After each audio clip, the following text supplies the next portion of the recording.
Happy Thursday. Happy Thursday. All right. I feel like I'm having Joseph moments. The life of Joseph. Yeah. Quite the life. Yeah, I mean, I'm not comparing equal, but I'm having Joseph moments. For a moment. Yes.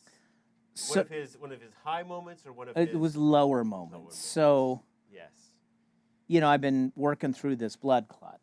Yeah. Today is day 28. So it's 4 weeks now. Right. And we had been on a feeling like it was a slow, but week by week maybe Yeah. starting to feel better, but then Yeah. And it's doing its thing. doing its thing. Okay. But 2 weeks ago, because walking gingerly, I threw my back out. I got that worked out with a chiropractor. Feel like I was on a good trajectory again. And then starting on Tuesday, my Achilles tendon in my other foot started to Ew. bark. Now here's the thing. If you've never had Achilles tendon issue, I give thanks to God that you've never had that. It is by far way more painful than a blood clot when your Achilles tendon starts to bark at you. And I realized I was trying to figure out what it came from, and I realized this is when I put my feet up, recliner, ottoman, what happens is when you're standing, you're at a right angle with your feet, right? Yeah. When you put your feet up, my feet go like this. Yeah. They straighten out. Not like straight, but But yeah, sure. And that has been a cause of Achilles tendon issues in the past for me. Even to the point is at night, I have a pillow at the end of my bed so that when I lay down, my feet stay at a right angle. Yeah. So I don't do this, right? Okay. So I realized that having my feet up, even at work on the recliner, I've been stretching that Achilles tendon, which has caused me problems in the past. This morning, when I got out of bed, it was so painful, I thought that I might have to go get a cane. That's how bad it was this morning. It was that bad. Once I got moving, Tendons issues, like, they take forever. yeah, to you just got to rest them. resolve, You totally, just got to yeah. rest them. So after I got it moving for a little bit, then it was fine. I mean, not fine, but not. I could put bare weight on it. But this morning, it was touch and go. So I feel like, Yeah, I mean, it was one of those moments where, here. like, hey, you feel like, oh, get through this, we're getting better. better, exactly, like roller coaster, right? Yeah. And so, holy moly, when you're thinking about using a cane, just so Do you you don't have a cane? No, gosh, no. So yeah, you'd have to go raid the church well, closet here. I'd Try to- probably whittle one. Go get a Okay. stick Go get a stick and whittle and one. start I whittle like one. that, though. Be a woodworker. I think you should do that anyway. Go out Should and whittle. find yourself a staff you can whittle. Well, I do have the shepherd's crook here, but I need something that I can put my, not Yeah. like this. I need this, Yeah. So Right. so this morning I was like, I don't know if I'm going to be able to walk to the car, like from the car to church when I first got up, Those tendons are they're Yeah. nasty. Like, they can really. And like I said, by far way greater pain than the pain of a blood clot. See, the blood clot is dangerous because if it travels, so right? more pain, but not something you need to, like, be in fear of. Right. The You know, tendon it's- just hurts. it Just yeah. screaming, burning pain. I even iced it last night, thinking that would help. Yeah. So, here's the thing in my book is when Tylenol, extra strength Tylenol, doesn't touch it, you know it's not good, It's not good. right? It's not good. Like I took 1,000 milligrams of Tylenol. It's negligible. Like it didn't like. Oh, okay. Now it's like no, Goodbye. it's screaming. So anyways, there are moments, and this is what I'm going to talk about this weekend. Not my feet, but I've gathered you all here today. talk about my feet. There are times, and this is Joseph's story. Sometimes you think you've hit a low, and it's a false floor. and you go lower. And what do you do when you go lower, right? And so, Yeah, so and yeah, sometimes it's, and in the same way, like, you can say little things, but like all the things like we take for granted about being able to walk around, or I mean, I visited a couple people in the hospital today, Yeah. and it was just like the basic little things of that would have been a struggle for me norm- today to get through moving from parking lot to hospital to multi. It would have that's been a true, very very actually. big struggle for me to do Yeah, that. so it's kind of And, it lined up that this was going to be my day to go. Yeah. And but yeah, so but it was good. But I mean, having those conversations with people who all the little things we take for granted. That's right. That's right. Because And we do. and we always tell people, I tell people all the time, move at your own pace. You can only do what you can do. Yeah. Yeah. Yeah. I even thought that wearing my Skechers today would help. Ooh, do they? No. They say they're supposed to. Yeah, I mean, but it's some. I ended up I dress was shoes at are my better than desk others. today versus my recliner because I needed to keep this foot down and bent, so I took off my shoes. Just not even have shoes on. So I'm going to talk to somebody off camera for a second. Okay. Could I have some more of us in the speakers, please? Because I don't hear us at all. I like to be able to know that we're being heard. There we go. Just It's also a little nice bit more. to have a little bit of reverb. Yeah, right. In our presence. Because my voice is too high Yes. anyways, so Yes. it's good to have a little depth. There we go. That's what I need right there. Thank you. So so I'm going to be talking about Joseph again. We come back to Joseph, and finally he hits rock bottom. In the story. Which is a moment that, honestly, we all have to face our low points at some Yeah, point. that's right. But I mean, that's scary. We never really know when rock bottom is, Or if that's really the basement. if that's really the basement. Yeah. And talking with people going through those rock bottom moments. That's I mean, tough. they are. We talked a little bit about the church being at a kind of make or break moment. That's But right, last week. rock bottom moments. I mean, that's where the church was in Acts 2. Yep. And it's in many ways we all go through moments like that, and they are make or break moments. That's right. And that is really the beginning part of the theology of being Lutheran, which we call the theology of the cross, understanding that when we've hit bottom or feel like we're dead, that's when new life or new possibilities, resurrection occurs.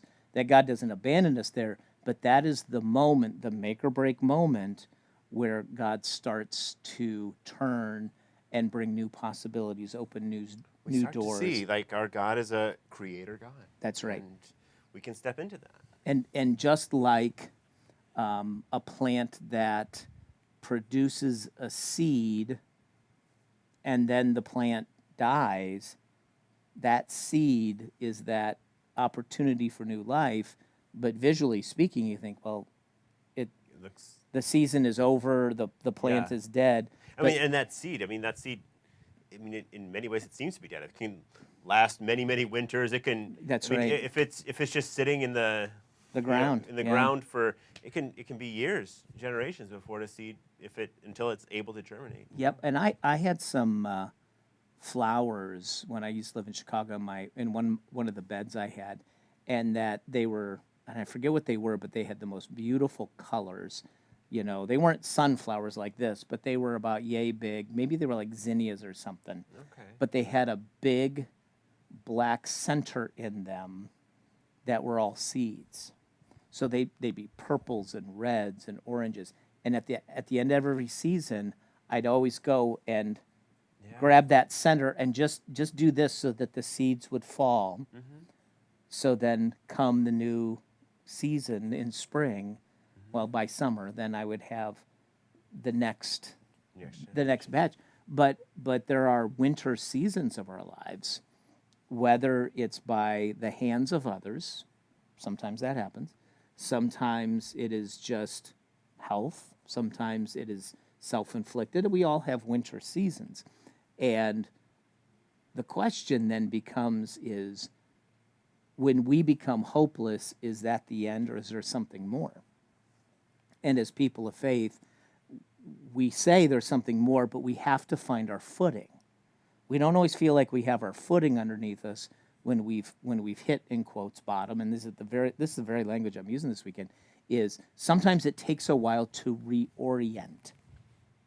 Like there's that time when you are adrift and question everything and unsure of everything, but there comes a moment when you actually will reorient and feel a foundation under you. And sometimes that takes time. It takes time even in grieving when you lose a loved one. That's another one of those rock bottom moments that it changes everything depending on how close you were to the person, and you lose your bearings. And like I said, it takes time to get your feet back on the floor, onto that foundation. But once you do, then you come to this realization that there is more. Yeah. And that there can be more if you're willing to engage. And so, lots of good themes for us this weekend to explore in this Joseph story. I know you'll be gone. You're going to take some time with the family, which is great. And I hope you have a good time. Yeah. And mountains? We think so. Yeah. Yeah. First camping trip of the year? Could be, as long as kids don't get sick, in which case, all bets are off. All bets are off. In that case, I'll see you on Sunday. Right. No reason to burn it at home with sick kids. I know. Go to work. But, yes. No, that'd be great. I hope you enjoy yourself, and that's really good. So today, we're going to revisit one of my absolute favorite recordings. It's not, in quotes, my favorite song ever, but this version of this song is incredible. Is my absolute favorite. And dare I say, well, for me personally, it's better than the original. I really enjoy it. Yeah, really enjoy it better. Yeah. And so we have encountered this song a couple of times on our journey together, but it's been a while, and there is so much to talk about what this song means for us as Christians. And yet, at the time when it came out, it was so controversial, and it was so upsetting to so many. But when we peel off some of the varnish on this, you can see, and you will see, that there's some promise of God in there too. Yeah. So let's take a listen, and then we're going to talk about it. Like I said, I hope you enjoyed as much as I do.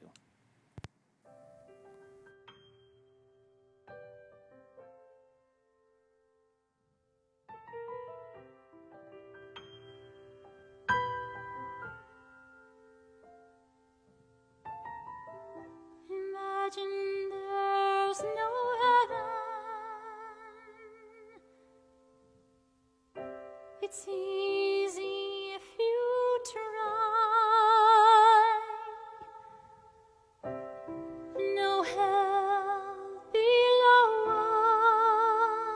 us. Above us, only sky. Imagine all the people living for today.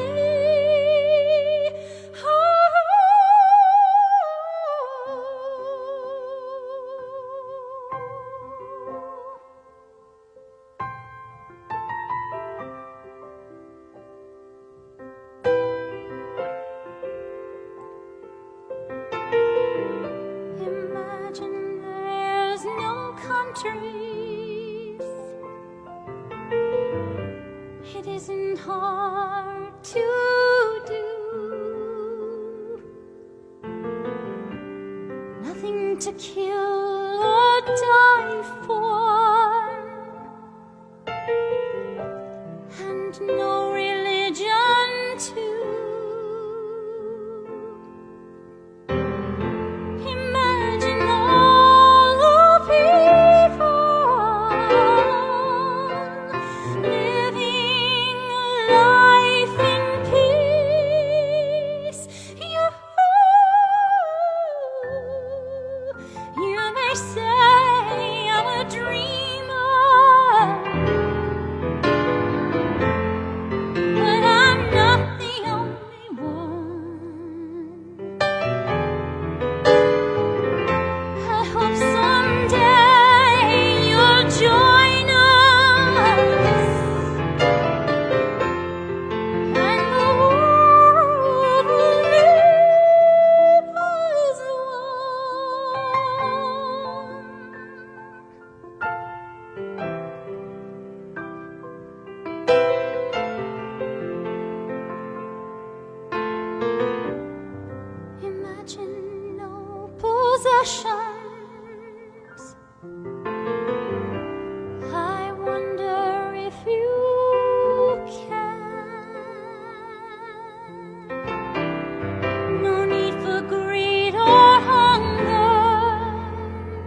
you can see what I mean. It's I love that. that Oh, I love I that. don't think, people will want to stone me for this, but this is better than John Lennon's version.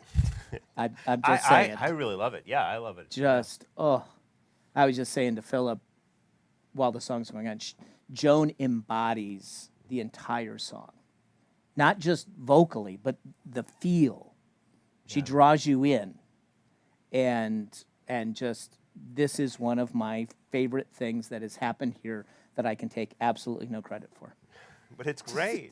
It's so good. It's great. Yep. But under the banner of CLC, since I'm the senior pastor, Yeah. I'm kidding. I just love this. So 1971, John Lennon, as you ahead. know, Yep. from the album of the same name, best-selling solo single of his career, and you heard the themes: peace and life without materialism, without borders, all that kind of stuff. And I've mentioned before, when I was a kid, used to watch WKRP in Cincinnati, a sitcom, and they did a whole show on this song because it was threatening. It's communistic, it's threatening, it's anti-American. And so they did a whole show, even though it was a comedy, a drama on should they play the song or should they not play the song. And I mean, so like I said at the time, it was, to some, it was very threatening ideas. And but just hold on, I think you're going to be surprised by this. Peaked at number 3 in October 1971. It peaked at number 3 on the Hot 100 here in the United States.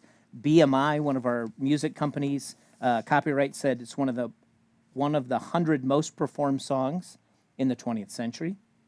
Ranked number 30 on the RIAA list of 365 songs of the century. It has a Grammy Hall of Fame award attached to it, and was also inducted in the Rock and Roll Hall of Fame's 500 songs that shaped rock and roll.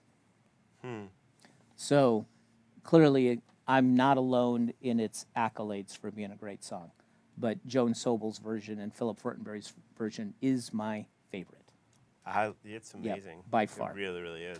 So, it's been a couple years since we've talked about this, but this strikes at the heart of probably one of the most, I guess, budding theologians of the 20th century whose life was cut short because of World War II.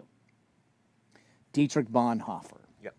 And he was on his way to probably being one of the top theologians of the 20th century. And he died prematurely, and his ideas in his 30s were far beyond kind of normal theological incredible thought. mind. Yes. Yeah, that he. And so while he was in prison, arrested by the Nazis, he started thinking through, because he had a lot of time to think, right? Thinking about a term called religionless Christianity. And religionless Christianity isn't a faith that has no boundaries in terms of, having truths that ground us. But what he saw was that the religion part of Christianity, the ritual, the practices that were external, had very little substance in one's life. And let me read this. What bothered Bonhoeffer was that a person could confess doctrinally correct beliefs, observe its moral codes, and follow its accepted behaviors and practices while simultaneously committing unspeakable horrors. Yeah. So in other words, Yeah. when he's talking about religionless Christianity, he's saying, let's get beyond the facade. Let's get beyond what would look like the pageantry of religion.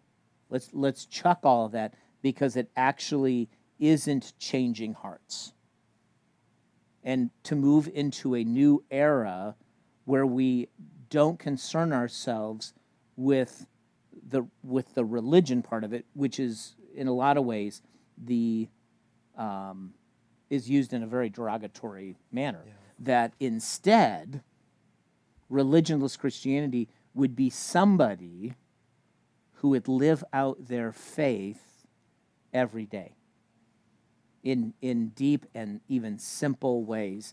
And we see this most clearly in the life of Jesus. And this is how Bonhoeffer pointed out. He said, we see two dimensions of Jesus very clearly, and as it ties to religionless Christianity, a life of prayer, not show, like go off and pray, and righteous action, just doing good. And he said those are the hallmarks of religionless Christianity, Yeah. that you're not hung up on ritual. You're not hung up on, I guess, overly deep theology that somehow you can find loopholes to do what you want with, right?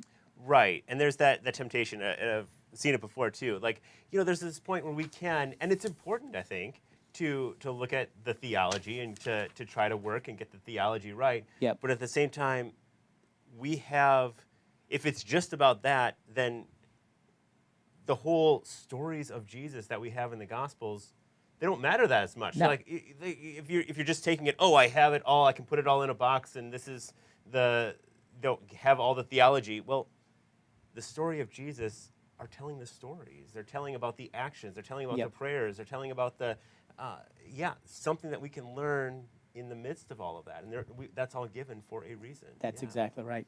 And at the same time, I mean, a parallel thing that's happening in Bonhoeffer's life was his, believe it or not, fight against Christian nationalism. In that time and era, everybody, not everybody, but the majority of people had said the church and the state should be one and work in conjunction, and that we take our cues from whatever the leader is saying.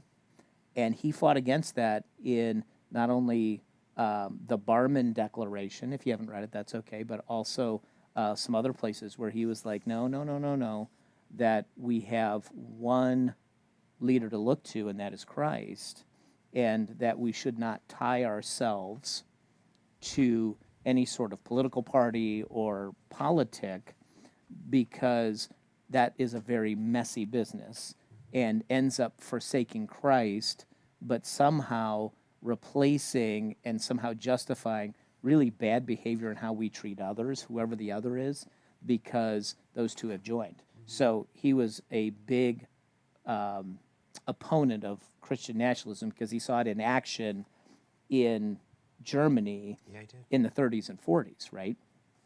But back to this idea of what does a religiousless Christianity look like? Well, we actually have some places where we think, imagine a world where we're not sending people to hell and saying we're going to heaven, or we're being greedy, or we're worried about, well, you're from there and I'm from here. All the things that Imagine speaks to, Yeah. that if we could let those things go, the world actually might be a more peaceful place. First place I go to is you go to Jeremiah, Old Testament prophet. In chapter 31, Jeremiah is sharing God's vision for the future of Israel. And this also has a reflection of that religious-less Christianity. So this is what God says to the people of Israel. He said, the time is coming when I will make a new covenant, a new promise with the house of Israel and the house of Judah, so the whole nation. He said, it will not be like a covenant that I made with their forefathers, that is the old covenant, when I took them by the hand to lead them out of Egypt, because they broke my covenant, 10 Commandments, the law. They broke that. Though I was a husband to them, like he said, I cared for them and watched over them. Now he says, this is the covenant I will make with the house of Israel after that time. I will put my law in their minds and write it in their hearts. I will be their God, and they will be my people. And no longer will a person teach their neighbor, or a person, their brother, saying, well, you need to know the Lord, because they will all know me, from the least to the greatest. So in that moment, what he's saying is, like, in this new covenant, which, by the way, the new covenant is through Jesus, he's saying, it's not about strict obedience or using somehow a set of rules that you can also find loopholes in to do what you want. And you can't do it anyways. You can't live up to it. He said, we're going to move to a place in its fulfillment. It's because we're not there yet, but in its fulfillment, people just know who God is. He's written it on our hearts, and we just live from that. That, in that moment, what he's saying is we're taking away the ritual and the legalistic, we'll do this and do this and do this, and it just happens organically.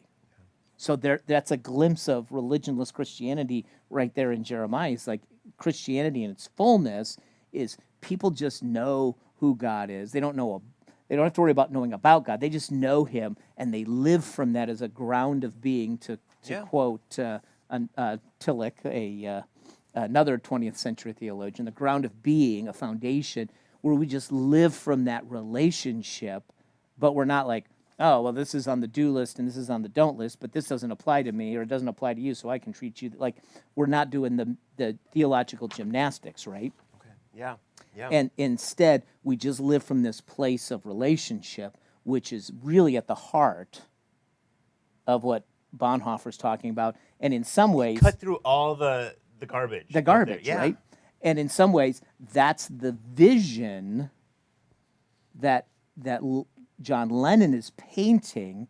Imagine a world where we're not fighting over stuff, and that the world is more peaceful. Now, he was not a person of faith, and that's not a judgment, but the end result of what he's talking about is actually found in Scripture. Yeah, and it's the heart of Scripture is God. trying to get to that same point that he was trying to get exactly. To. And I know that when people don't have faith, they see through a different lens. And I guess part of my job is to say, wait a minute, we're talking about the same thing, and we still need to get there. And it's okay that we can come at this from different places, but it's also the heart of God. So there's no reason to fight over the existence of God or the non-existence of God or anything like that. But then, once again, in Isaiah now, we have another vision of what religionless Christianity could look like. Once again, no, it's Old Testament, but what this idea of not worrying about who's from where and you're less than and I'm greater than. Cut through it all. And cut through it all. And this is a vision also of the future, which is also a glimpse of God's heart. Isaiah chapter 60, verses 1 through 3. Arise, shine, for your light has come, and the glory of the Lord rises upon you. See, darkness covers the earth, and thick darkness is over the peoples. But the Lord rises upon you, and his glory appears over you. Nations will come to your light, and kings to the brightness of your dawn. So, right there, he's painting a vision of one day that light will overcome darkness. Mm-hmm. And that's metaphorical talk. In other words, it's spiritual talk. It's not one day we'll just, always have sunlight. That's not what he's talking about. That the light of God, the light of love, will triumph over the darkness and thick darkness, sin and brokenness. And that when that light comes, the people of God will be a beacon to all, because we'll be living with such love and generosity and kindness. People will be attracted to that. And that we're not concerned with, are you in the in crowd or are you not? Or you need to be over here, or you need to be in the back. None of that. Nations will come to your light, and kings to the brightness of your dawn. Mm-hmm. So all of a sudden, it's less about us versus them, that the irresistible grace and love of God all of a sudden wipes away all the distinctions and barriers that we like to put up kind of when we're earthly minded, when we're thinking about things down here. Mm-hmm. So once again, another glimpse of, let's just all get together, and in the words of Rodney King, can't we all just get along, right? Yeah. I mean, that's where we're at. Yeah. And to get there, we have to be less concerned about things like doing things in the right order and in the right way. And if we don't do it that way, well, then it's, it's not right. And you have to act like this and you have to do it this way. And if you don't do it our way, then you got to get rid of that kind of mentality. And, we sing this song once in a while, come just as you are. And when we live into that this radical acceptance is like, just show up. We'll work out the details later, right? Just show up and we're going to love on you. That isn't a sign of that religionless Christianity, or imagine a better world when we don't judge a book by its cover. Yeah. And to get there, I am reminded of the very words of Jesus when he said this. He said, you are the salt of the earth. So he's talking to believers. He's talking to people who are following him. He's not talking to anybody else. So he's really addressing the church crowd. He's like, you are the salt of the earth. He said, but here's the thing. Once salt loses its saltiness, it's worthless. Yeah. And you can't make it salty again, right? Like, once the taste is gone, it's gone, It's right? gone. Yeah. And it's no longer good for anything except to be thrown out and trampled by others. So the reminder is, salt back then was a preservative. They didn't have refrigeration. They didn't have other ways to keep things fresh. So salt was the best way to preserve things for the long haul. And some of you have probably had jerky in your lifetime. And that has a really high salt content because it's being preserved and dried. Yeah. Same thing with fish. They've salted fish. But that preservative, and what we're doing is we're trying to preserve this understanding of the kingdom of God, this radical acceptance, this not building walls. And Jesus like, you're going to be that salt in the world. I'm preserving you to help bring about the kingdom of God by how you live. But if you walk away from that, you cease to have that saltiness, And so the reminder is Jesus has called us to be the people of light, the people of salt, because salt and light go together in that verse, so that we can share it and not hoard it, right? Which then we can move towards that vision of a religionless Christianity, the vision of imagine a world where there is more peace and we stop fighting about the dumb stuff. Yeah. So, anyways, I love that song. It is. It's a lot to think about, and which is wonderful. I mean, it does get to some really deep biblical points. That's right. That are in the Bible as well. Absolutely. So, one of our things that we hope this weekend, and Jason, if you get that camera, that'd be great. One of the things this weekend, we hope that you can join us online or in person as we delve right back into Joseph's story and move forward with that. We got a couple more weeks on that. We have some more things that are happening in his life, and he struggles to find resolution. And we won't get to that this week, but the following weeks we will. And but once again, Joseph's story really can help us learn a lot about ourselves and how we react to situations. So we hope you can join us. For that rock bottom moment. That's yeah, right. how That's to get through exactly it. right. And even if I am limping, I will be here.